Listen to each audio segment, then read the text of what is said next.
Assalamualaikum warahmatullahi wabarakatuh. Perkenalkan nama saya Muhammad Faris Asami. NIM saya adalah A11 2022 14647.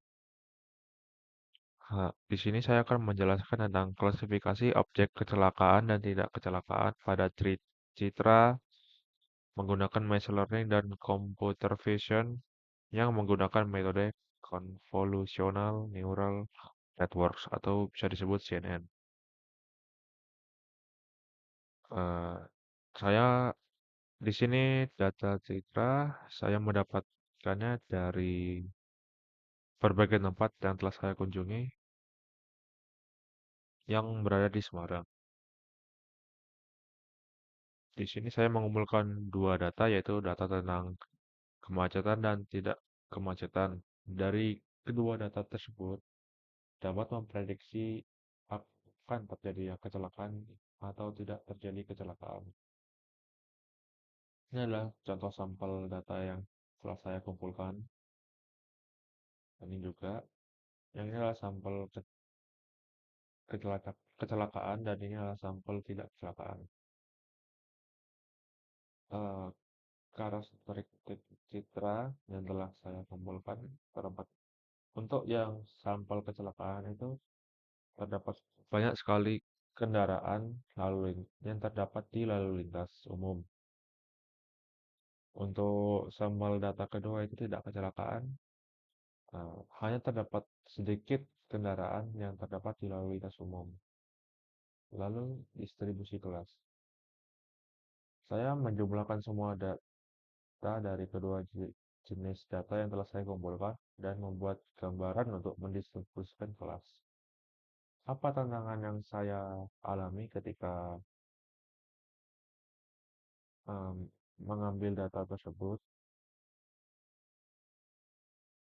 Yang saya alami adalah kemacetan, terjebak dalam kemacetan, em, pengambilan foto yang ada tidak pas,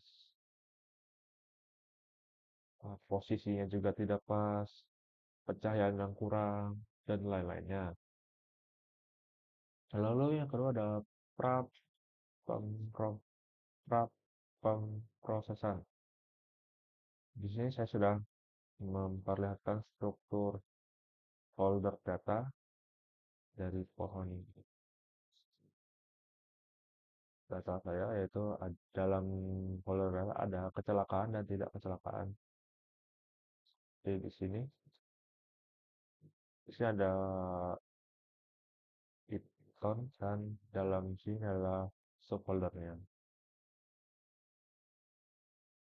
Di sini saya menyesuaikan data yang saya dapatkan dengan membagi dua subfolder dengan melabelinya ini yang sudah saya bilang tadi. Lalu yang kedua adalah pengembangan model. Di model yang saya pakai itu saya menerapkan metode CNN karena metode CNN sendiri itu sudah banyak dipakai dan terbukti efektif untuk penelitian saya, yaitu memprediksi kecelakaan. Saya sudah menyiapkan data arsitektur CNN, pembuatan model, melatih model, validasi, dan lain-lainnya. Di sini saya membagi menjadi dua folder yaitu kecelakaan dan tidak kecelakaan agar mempermudah saya dalam melakukan uji coba di penelitian saya.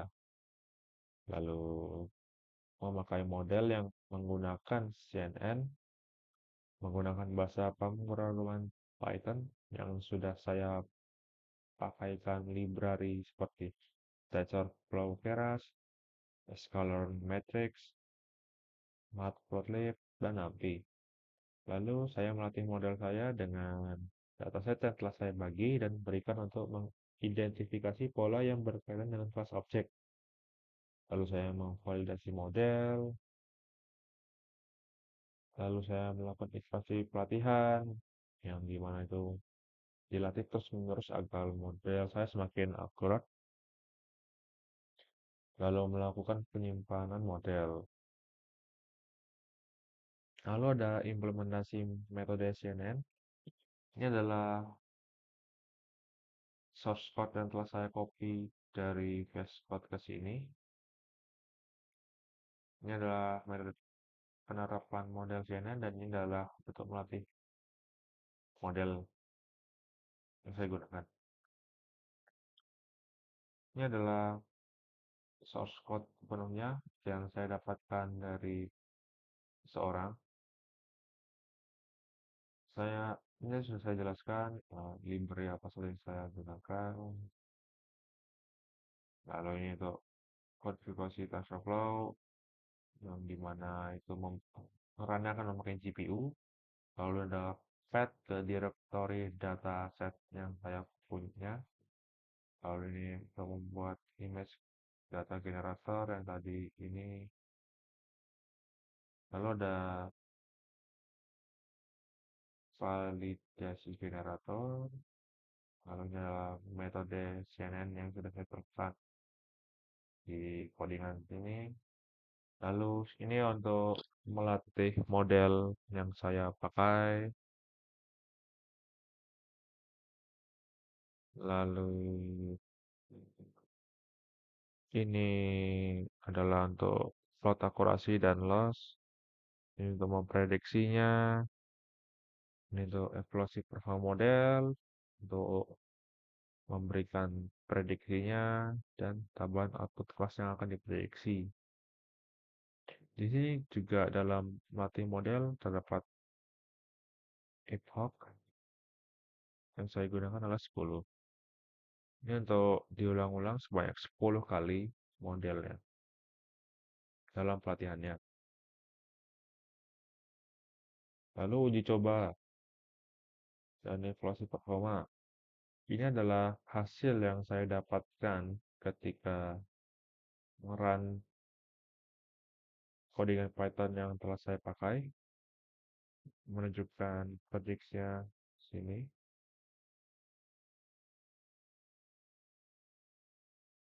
Lalu bagaimana pengaruh dataset terhadap klasifikasi ya? Jujur itu sangat mempengaruhi karena semakin banyak data yang telah dikumpulkan itu akan semakin berpengaruh dan bagus terhadap prediksi yang akan dilakukan oleh modelnya. Contoh pada gambar ini, semakin banyak data, maka akurasi semakin tinggi.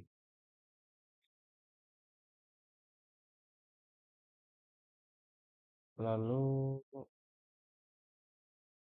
tantangannya tadi juga sudah saya sebutkan sebelumnya.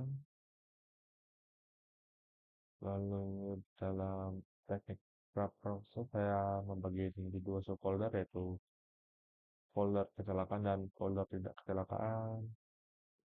Lalu eh, apa ada kelas yang sulit diklasifikasikan? Tentu saja ada beberapa dataset yang sulit diklasifikasikan. Lalu untuk meningkatkan kinerja dilakukan oleh model yang saya gunakan itu dengan cara membagi data dan melakukan pemrosesan data. Lalu bagaimana rencana dan justifikasi yang untuk langkah-langkah perbaikan yang akan saya gunakan jika diberi luang waktu. Hmm, saya akan meningkatkan kinerja model saya melalui pelatihan model, memperbaiki codingan saya supaya menjadi lebih efektif dan efisien. Lalu saya akan berusaha mengambil dataset yang lebih proper lagi, seperti memilih background yang lebih bagus, lalu mengambil dalam pencahayaan yang tepat, lalu posisi yang bagus, serta eh, mengambil dalam grafik yang bagus. Kurang lebih itu saja dari peran saya. Mohon maaf jika terdapat kesalahan kata. Saya pamit undur diri dulu. Wassalamualaikum warahmatullahi wabarakatuh.